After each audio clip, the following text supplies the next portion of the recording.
A minha casa é um sonho que Deus e a Justiça do Trabalho me ajudaram a realizar.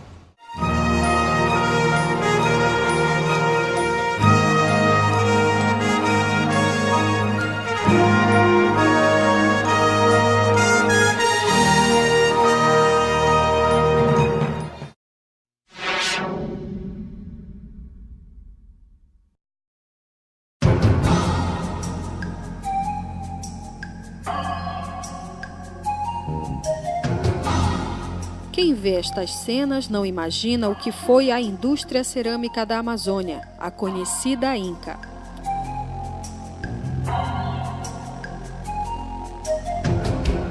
Fundada na década de 70, a Inca chegou ao seu apogeu nos anos 80. Foi inclusive líder de mercado em pisos e revestimentos cerâmicos de todas as regiões norte e nordeste do país. Seus produtos foram até mesmo exportados para outros países.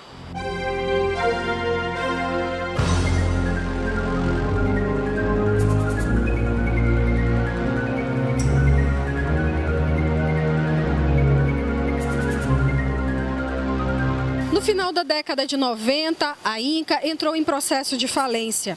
Suas dívidas começaram a se acumular. Qual seria o futuro de seus quase 700 empregados? O que eles iriam fazer? Este caso chegou à Justiça do Trabalho.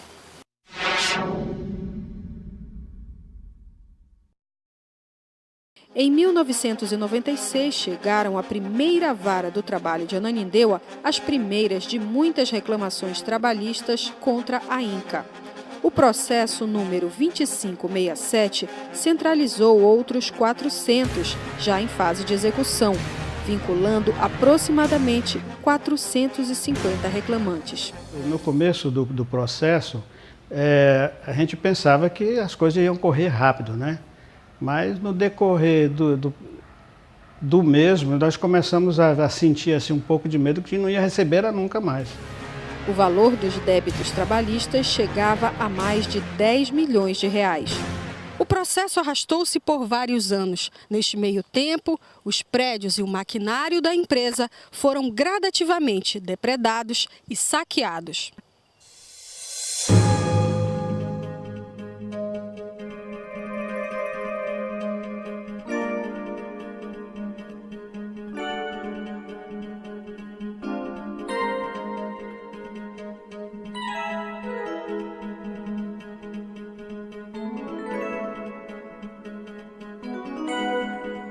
Quando eu cheguei na vara de Ananindeua, já encontrei a Inca num processo de declínio.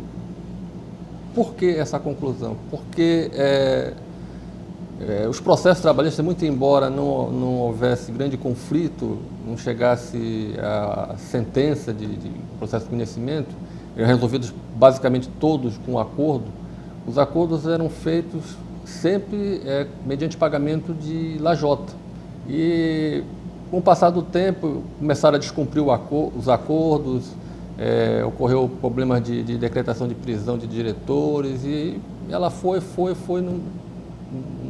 numa situação de declínio que chegou ao final da quebra definitiva. Antes disso, uma outra empresa chegou a assumir, tentou reverter a situação, mas não logrou êxito não.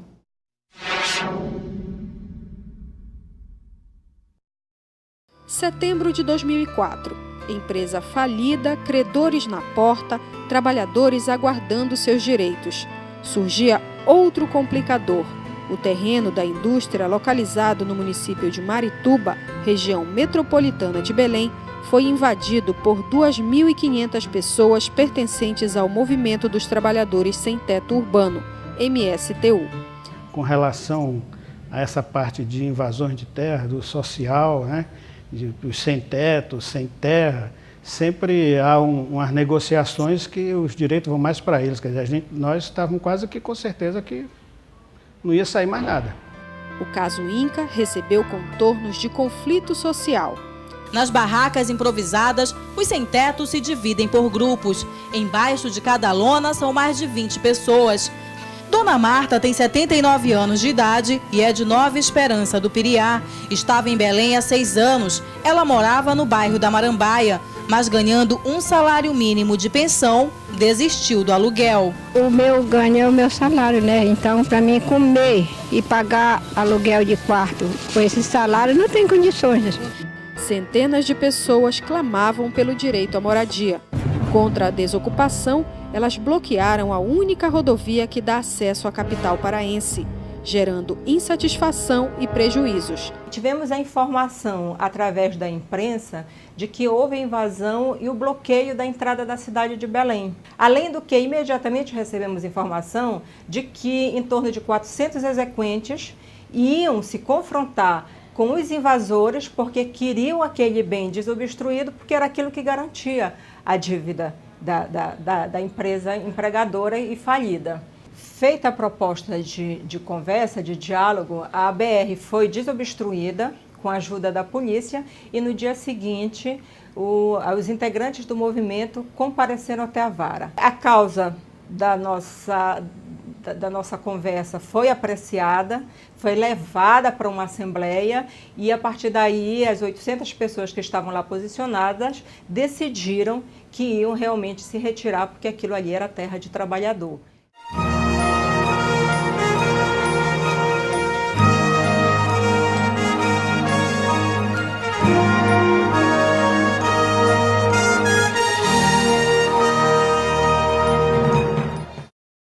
Compete à Justiça do Trabalho conciliar e julgar os dissídios individuais e coletivos entre trabalhadores e empregadores. Constituição Federal de 1988. No caso Inca, fazer justiça significava mais do que solucionar um processo. Era preciso resolver um conflito social. Em fevereiro de 2006, juízes e servidores da primeira vara do trabalho de Ananindeua se uniram para traçar um plano.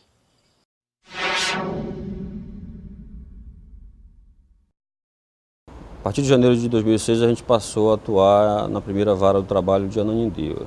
Em fevereiro de 2006, se cogitou a possibilidade de equacionar, preparar um plano para solucionar os mais de 400 processos trabalhistas contra a Inca, que estavam sem solução. Considerando que a área onde a antiga Inca funcionou, ela estava penhorada, mas se encontrava invadida. Com as informações dos cartórios de registro de imóveis, montou-se um quebra-cabeça.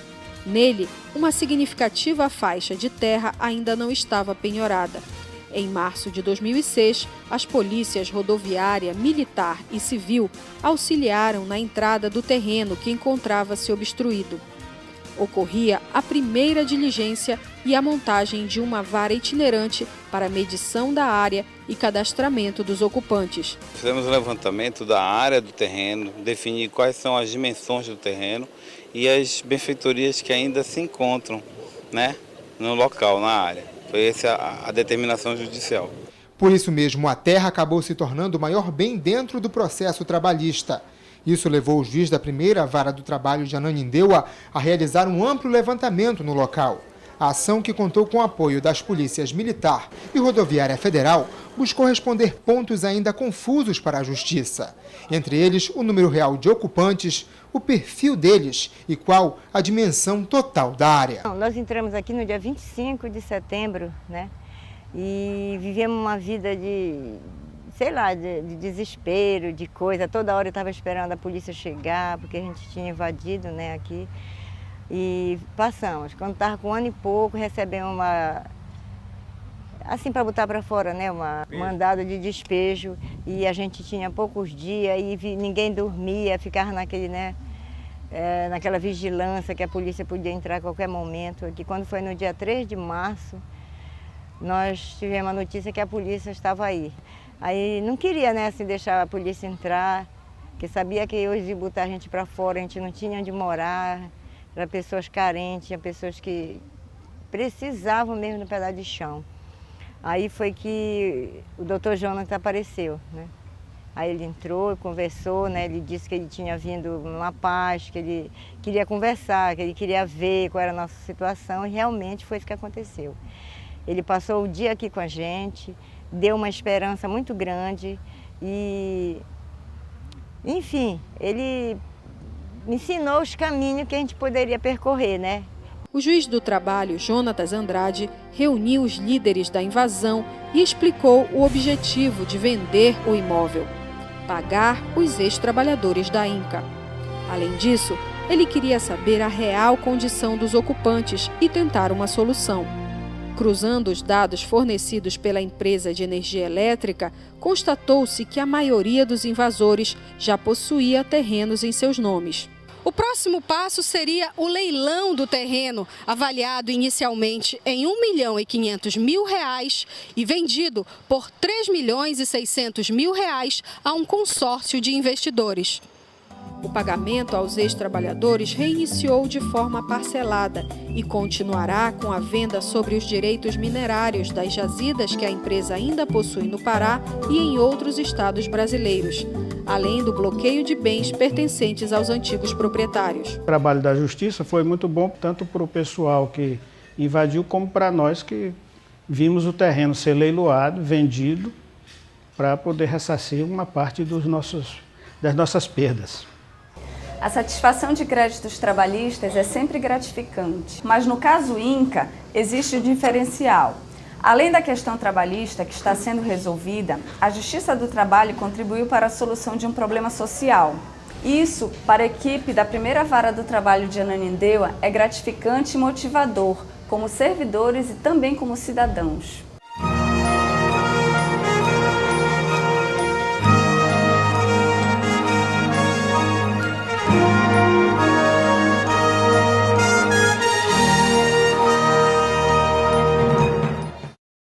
Após o leilão, cerca de 100 famílias ainda estavam na área. A segunda diligência para desocupação total aconteceu em junho de 2006.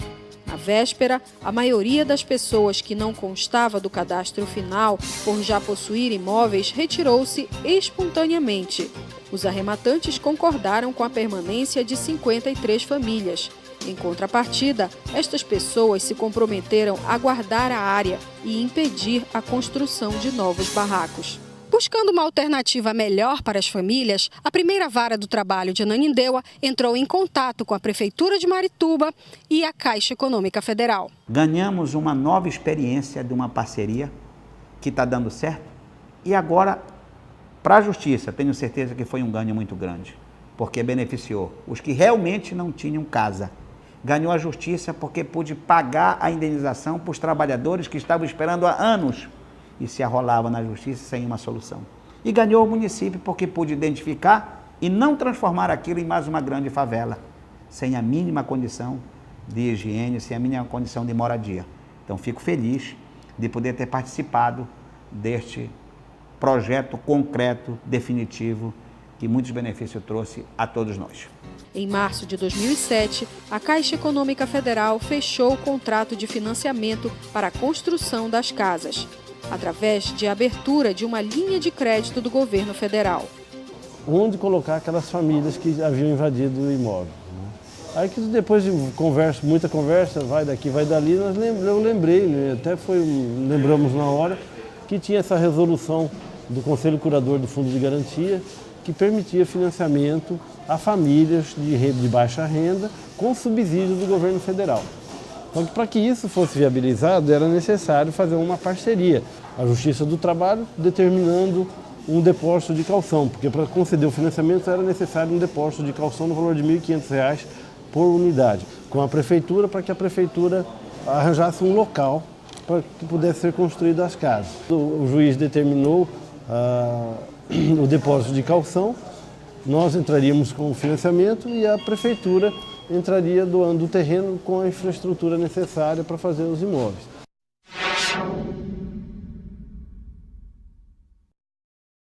Esse modelo de ir até o local, de ver a realidade com os próprios olhos, é importantíssimo para uma nova forma de ver o problema e de buscar uma solução. Uma outra ideia que se extrai dessa conduta do judiciário é que ele sozinho não pode resolver os problemas. Mas se ele se der as mãos, se ele interagir, se ele criar um clima de braços dados com outras esferas de poder, com outros órgãos, surge daí uma sinergia positiva que potencializa as formas de solução do problema. Esse processo ele nos traz, digamos assim, sucessivas alegrias, digamos. Elas vão continuar acontecendo. Me parece que o desfecho final será o pagamento integral dos trabalhadores e com a entrega das casas para os ocupantes que efetivamente não tinham outra opção de moradia. E acredito ser o momento mais importante da minha carreira, vivida até hoje, da minha curta experiência como magistrado, mas é o momento em que eu efetivamente me sinto como um juiz do trabalho em todas as suas acepções, inclusive não só na questão jurídica, mas em especial na questão sociológica, na questão social.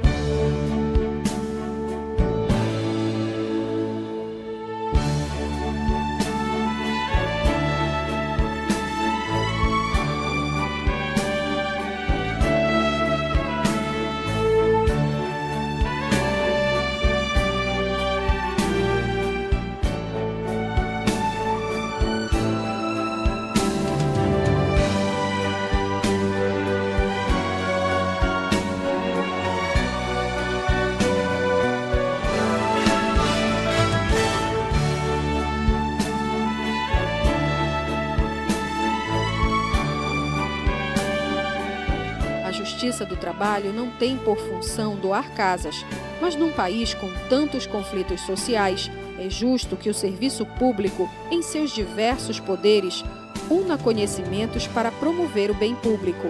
Que cada um assuma seu papel e faça sua parte.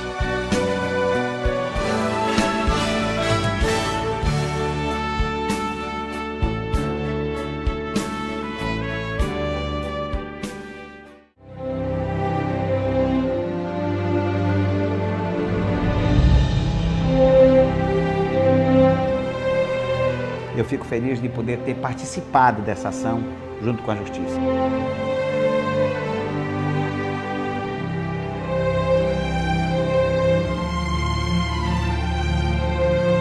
Gravando, passagem 1, gravando. Ali, naquele chão, havia suor e sangue de trabalhadores.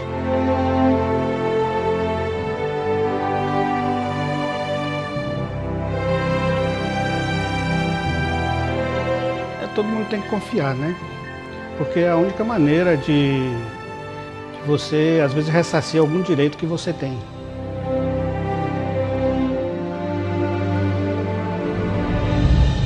Foi motivo de muita alegria para todos aqui.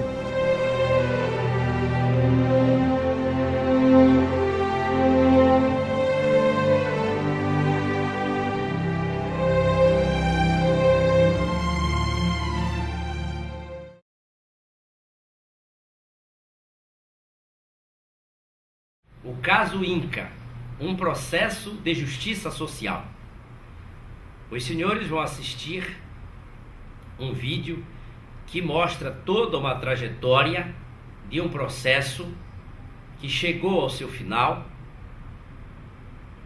entregando a efetiva tutela jurisdicional a aproximadamente 400 pessoas que procuraram a Justiça do Trabalho para reparar direitos que foram violados.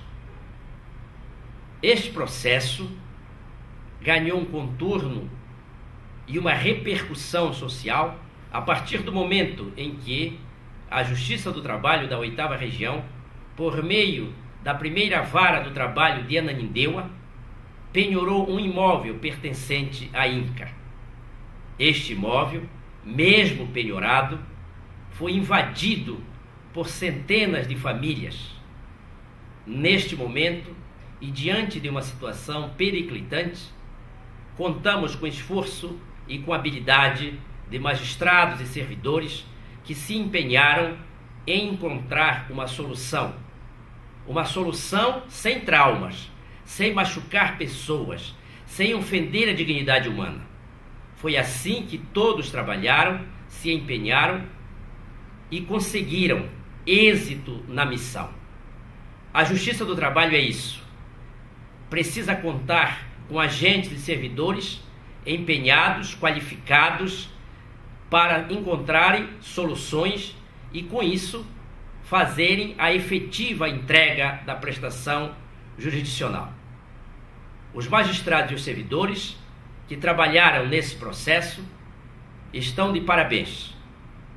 A administração da Justiça do Trabalho da 8ª Região reconhece o feito e tem o prazer de apresentar neste momento para que todos possam guardar essa imagem que demonstra, que materializa e corporifica uma solução adequada e proporcional àquilo que o jurisdicionado exigiu da Justiça do Trabalho. Portanto, uma vez mais, quero aqui deixar registrado o reconhecimento e o agradecimento. Viva a Justiça do Trabalho da 8ª Região!